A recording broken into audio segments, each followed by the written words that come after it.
Lebanon நாட்டில் Hezbollah குழுவினர் பயன்படுத்திட்டு வந்த பேஜர் கருவிகள் ஒரே நேரத்தில் வெடித்து சிதறி இருக்கு.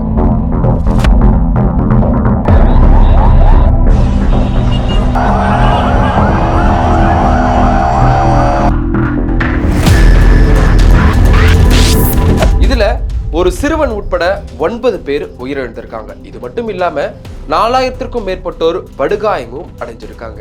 கடைசியா 90s சினிமால இந்த பேஜர் கருவிகளை நாம எல்லாருக்குமே பார்த்த ஒரு ஞாபகம் இருக்கும். ஆனா லெபனான் நாட்டுல ஹிஸ்புல்லா குழுவினர் தங்களுக்குள்ளாகவே தகவல் பரிமாற்றத்திற்காக இந்த பேஜர் கருவிகளை பயன்படுத்தி வந்துருந்தாங்க.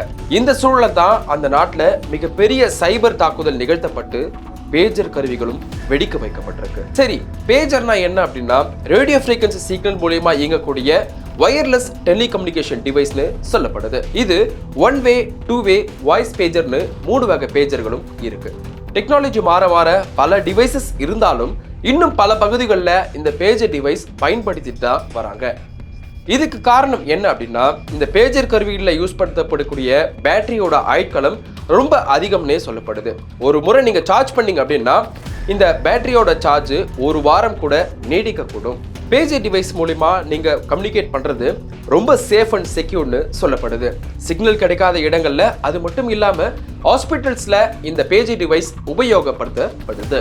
குறிப்பா மெடிக்கல் ஃபீல்ட்ல மொபைல் போன் யூஸ் பண்ண முடியாத சூழல்ல டாக்டர்ஸ் அண்ட் நர்ஸ்களுக்கு இந்த பேஜர் கருவி இன்றியமையாத ஒன்றா இருந்துட்டு இருக்கு. போலீசார் மற்றும் தீயணைப்புத்துறை உள்ளிட்ட அவசர சேவைகளுக்கும் இந்த பேஜர் கருவிகள் பயன்படுத்தப்படுது.